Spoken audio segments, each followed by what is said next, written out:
Coming up next on Arizona Horizon, a new study looks at the so-called Ferguson effect on crime rates and police work. Also tonight, we'll hear about a local couple's efforts to fight kidney disease. And we'll take in the tranquil sights and sounds of the Japanese Friendship Garden. Those stories next on Arizona Horizon. Arizona Horizon is made possible by contributions from the Friends of Arizona PBS, members of your PBS station. Thank you. Good evening and welcome to Arizona Horizon. I'm Ted Simons. A special meeting of the Arizona House Education Committee was called today to consider restoring cuts made to career and technical education programs. Lawmakers are considering a proposal to restore $28 of $30 million in cuts that are set to kick in July 1st. The bill is sponsored by State Senator Don Shooter and has broad support in the legislature. Phoenix-based Apollo Education Group, the parent company of the University of Phoenix, reached a $1.1 billion deal today that removes the Sperling family from control of the for-profit university. The company's board of directors approved the purchase offer from a consortium of private investors led by Vistria Group. The plan still must go through several levels of approval, but if the deal goes through, it will end Apollo's 21 years as a publicly traded company. And Tempe Town Lake will be drained starting this Wednesday so that crews can replace a rubber dam and replace it with a metal dam. The lake will be closed until late April, though Tempe officials say that the construction schedule could change depending on the weather, specifically an increase in El Nino rains. Did the police shooting of Michael Brown in Ferguson, Missouri impact crime rates and police procedures around the country? A new study by Arizona State University and the University of Colorado Boulder looked at the so-called Ferguson effect. And joining us now is the study's co-author, Scott Decker, Foundation Professor of Criminology and Criminal Justice at ASU. Welcome to Arizona Horizon. Good to have you here. Thank you. Let's define term. What is the Ferguson effect? It's a term that was coined by Sam Dotson, who's the police chief in St. Louis, Missouri, a neighboring suburb of Ferguson. And it identifies the response that occurred after the shooting of Michael Brown that included a couple of components. One was the large-scale protest and sometimes rioting that went on in Ferguson and some in the city of St. Louis, expressing more than concern, in many cases really distaste for police control, police shootings, police violence. It also refers to a concern that because of the expression of negativity toward the police engaged in what's called depolicing. That means they don't stop as many people in traffic stops or for interviews. Some have hypothesized, though, that the net result of all that, and fueled by social media, was increases in crime. So people are angry about the police are concerned that they're going to get in trouble if they enforce the law, and so as a consequence, crime goes up. So we have increasing crime rate, we have depolicing, both hypothesized. What did you look at? We looked at the crime rate, and wasn't easy to do it. You would think you could go out and find the crime statistics from every police department in America. It's simply not the case. The FBI that compiles them nationally publishes the data 10 months later. So we called and emailed and contacted friends and got 81 of the 104 largest cities in the U.S., all over 200,000 population, to give us their data. What we found was no increase in crime. There's a little concern about robbery, but the main 7 crimes, murder, rape, robbery, aggravated assault, burglary, larceny, motor vehicle theft, don't show an increase following the events that took place in Ferguson, Missouri. Was that a surprise to you? I have to say it was. I had expected that at least in one or two of those 7 crimes, and I thought a crime like assault or murder would be where we would see the increase, but no significant increase was found when all those 81 cities were considered together. The depolicing aspect of the Ferguson effect, is it even possible to look at? How would you study such a thing? Well, the 2 key ways you'd look at it would be traffic stops. One way for the police to slow down their engagement with citizens is to make fewer stops, and another would be pedestrian stops, street interviews. We always get a field information card, some measure of how much of that goes on. So it could be done, be very difficult to do, and one department at a time. And your look at the crime rates. Now, I understand we're talking violent crime and certain, as you mentioned, the list of crimes that you looked at. Robbery, U.S. robbery rates are up, are they not? I mean, does that play into this idea that maybe the crime rate overall is up? Well, robbery certainly is a crime that most people fear. It's the use of force or threat of force to deprive someone of their property. On the street, that usually means an offender pulls a gun and points it at you and says, "Give me your wallet, give me your purse." Those are among the most frightening interactions that crime victims have with offenders. It's certainly the crime that most people fear. And so it could well be coloring our perception of where the crime rates are. But it's important to note that we're in the midst of a 2-decade-long decline in crime in the United States. Will that decline continue? I mean, is a Ferguson effect, is there a delayed reaction to such an incident? We don't see any evidence of it in the last several months, and that would be the last few months of 2015. We don't see trickling up. Now, there are some cities, and if you think of 81 groups of things, say it's your stock portfolio, and you have 81 different stocks, some of them are going to be up and some of them are going to be down. But the right way to go about it is not just to selectively pick out the ones that are up or the ones that are down, but to look at all the cities. So some cities are up. But again, not up because of the Ferguson effect. That's correct. The timing of it is not indicative of the Ferguson effect sending those rates up. What kind of reaction have you had to this study? Well, it's for us, it's gone out on Twitter thousands and thousands of times. There are some who are criticizing the study because of the cities that we chose, and we took 81 out of 104. We included every city we got data from. And some have said that it's critical of the police because it doesn't recognize the pressure the police are under with all the public criticism, much of it on social media. Is that a valid argument, do you think? A valid criticism, I should say. I don't think that it is. I certainly, neither myself or any of my co-authors have anything in our past that's been overtly critical of law enforcement. I served proudly on the Arizona Peace Officer Standard and Training Board for 5 years in Arizona, appointed by a Democratic governor and continued by a Republican governor, so certainly politically neutral. So, last question. What do we take of this study? Well, I think the first thing is we need to keep our eye on the ball when it comes to crime and public policy. The second thing is we need to be vigilant about our efforts to work with the police to promote better relationships between communities and law enforcement, because at the end of the day, that relationship goes a long way to determine our crime rates. Good information. Good to have you here. Thanks for joining us. Happy to be here. Thank you.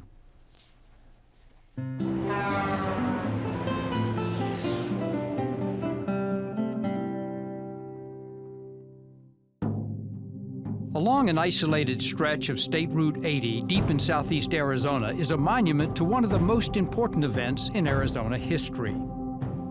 Off the highway is Skeleton Canyon, where the Apache warrior Geronimo, Naiche, son of Cochise, and their followers surrendered to General Nelson Miles. It was early September 1886. With the surrender, armed conflict between the Apaches and European immigrants ended. Geronimo, his followers, and the entire Chiricahua tribe, even the Apache scouts the Army had hired to track him down, were deported east to Florida. Geronimo lived until 1909, gaining notoriety at public appearances and in Teddy Roosevelt's inaugural parade. Yet he and his people were never allowed to return to their beloved Arizona homeland. Only in 1986 did the governor and state officially welcome back the Chiricahua tribe to Arizona after 100 years of exile.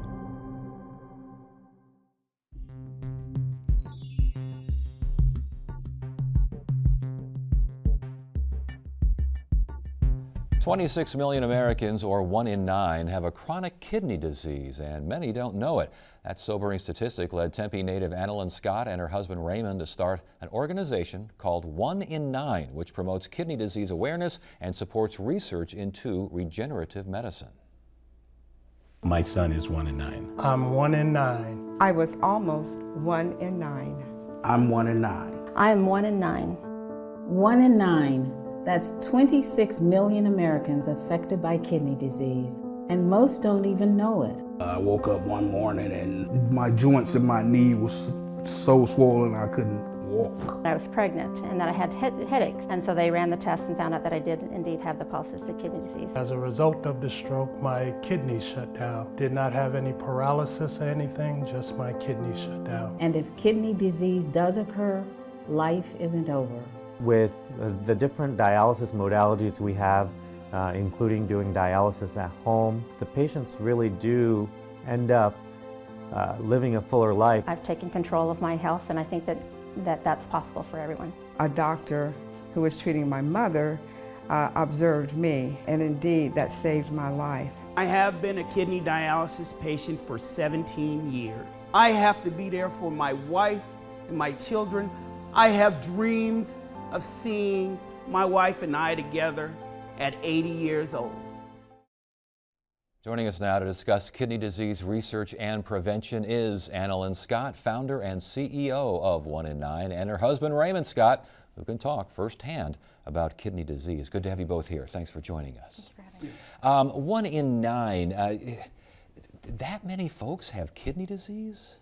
Pretty astonishing, isn't it? Yes. Yeah, 26 million Americans, 600,000 Arizonans, and only 90% actually know that they have it. It's kind of known as a silent killer. What causes kidney disease? What do we know about kidney disease? You know, many different causes.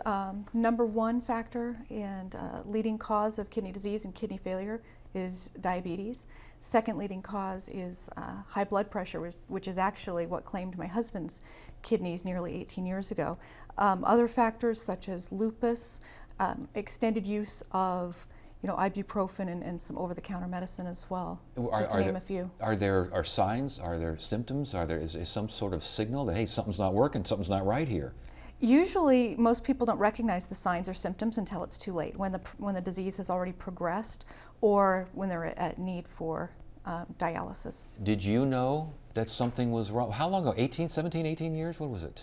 It was 18 years ago, and I did not know. I went to the urgent care thinking that I'd just go get some medication for bronchitis, and the nurse took my blood pressure like 3 times, twice with the machine and once manually, and ran to the back and got the doctor. And that's not when I found out, but they actually took me to the emergency room, and that's where I found out. Because the blood pressure was so high? My blood pressure was high. It was I think 270 over 190 when he was at urgent care. Good gracious. Yeah, and by the time he got to the ER, it was 300 over 200. His kidneys were done. And you felt like, what, bronchitis and that's it? Chest cold, maybe, something along those lines? No, that was it. I just felt like I had bronchitis and that I just needed some medication to clear it up. And it was a lot more than what I bargained for. And as far as the treatment is concerned, what did you bargain for? What did you wind up getting?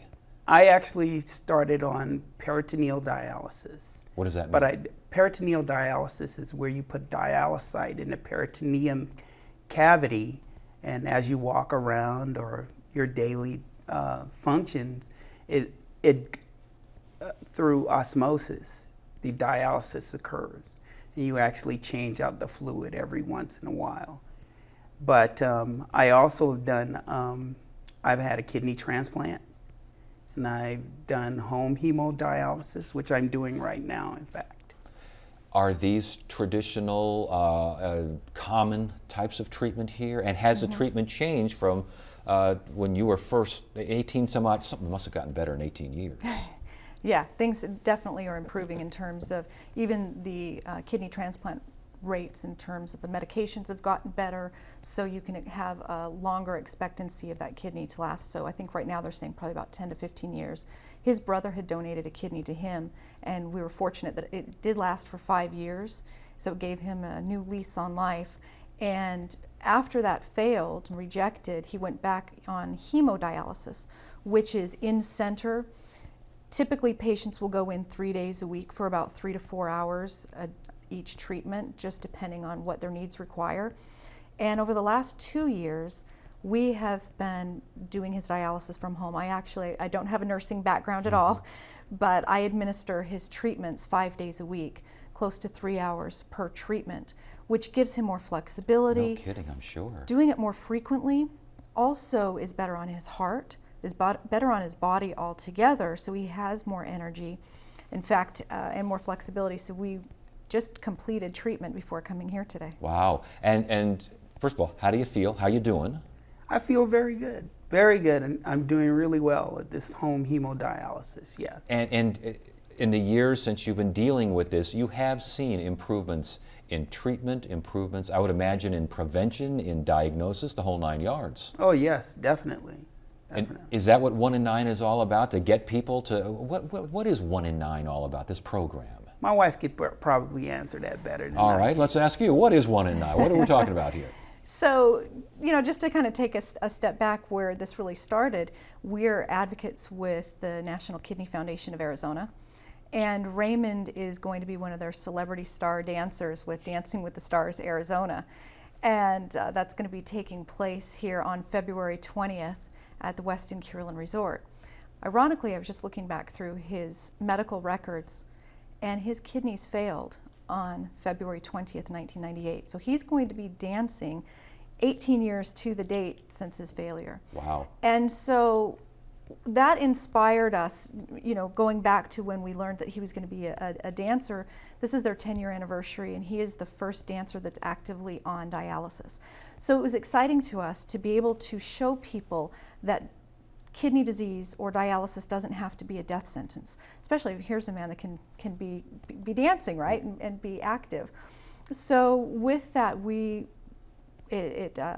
just getting the awareness that we wanted to help others so that they don't have to go through the same path that Raymond had to. Had he known that high blood pressure was a leading cause of kidney disease, he would have done more than just take his medicine and think that he was feeling okay, would have been monitoring it a little bit closer. So 1 in 9 is a documentary that we're filming, and also a movement, because it's really grown as this grassroots movement where we want to get into communities, we want to help educate them on some of the the risk factors and help with prevention efforts. And then really the third pillar with 1 in 9 is regenerative medicine, to show what does the future hold.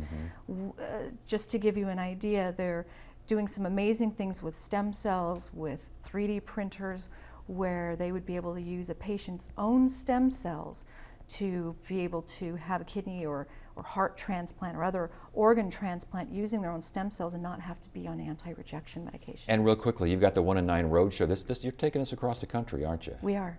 Yeah. Well, good luck to you. Congratulations, and good luck to you on that dancing program. Oh, thank you. Yeah, thank you. Do a good job now. We'll be watching you. All right. Good to have you both here. Thank you very much. Thank you so much.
More than 6,000 miles separate Phoenix from sister city Himeji, Japan, but just off a busy freeway in the heart of downtown Phoenix, the two cities share a unique connection.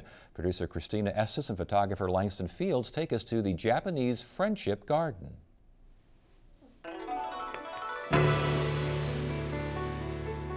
this place for people to come enjoy. And I want them to just forget everything, daily life problem when they come through the gate. I want them to focus the moment and just see how beautiful this place is. My name is Reiko Revis. I'm the interim executive director. And this is Reiko's office. This garden has 4 regions: mountains, beach area, woods, and then lower grassland.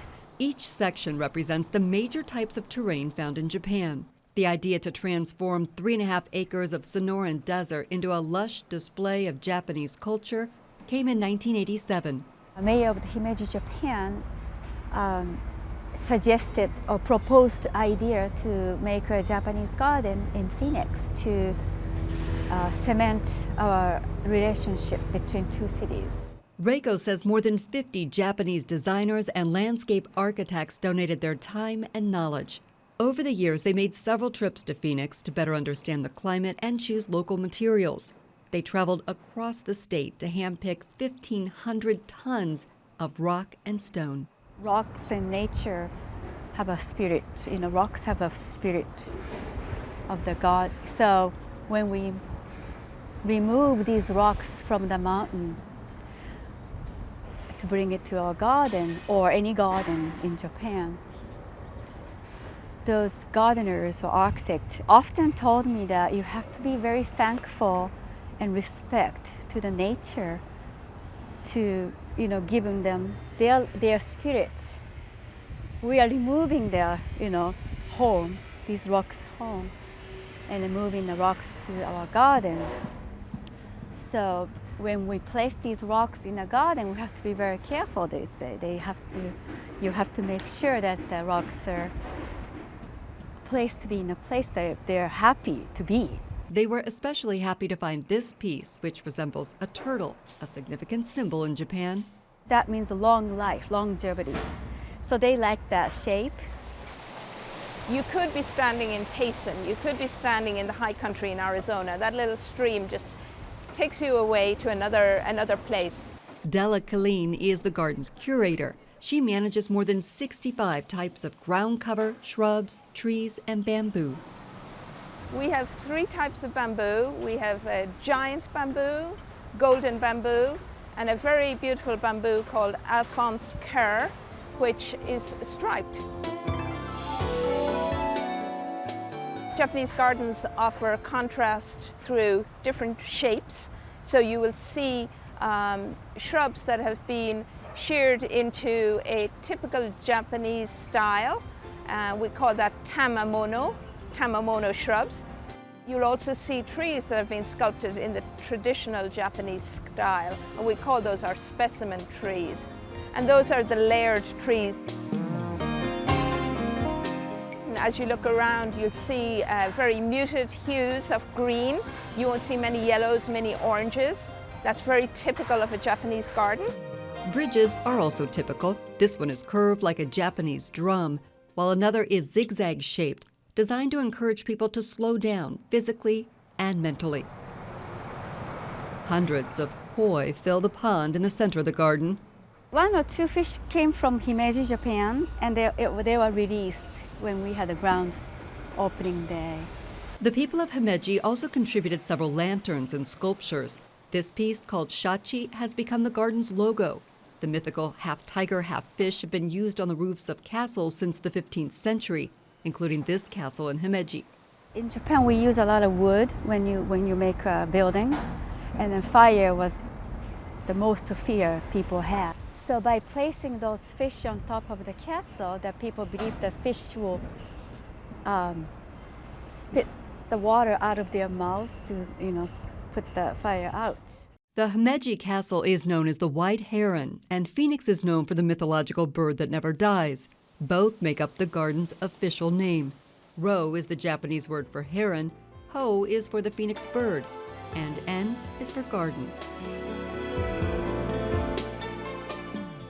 So it's a perfect name for 2 cities, 2 birds combined together.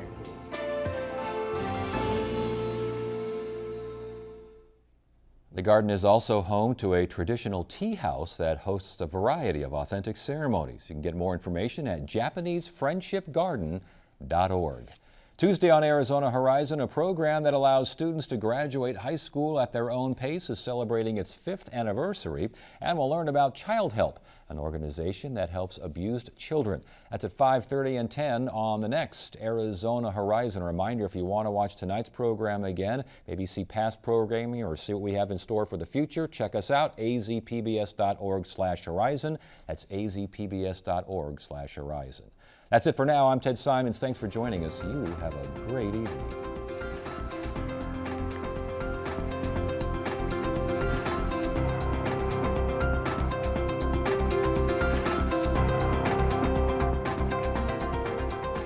Arizona Horizon is made possible by contributions from the Friends of Arizona PBS, members of your PBS station. Thank you. Virginia G. Piper Charitable Trust, committed to changing lives and strengthening community through investments in nonprofits and strategic initiatives. More information at pipertrust.org.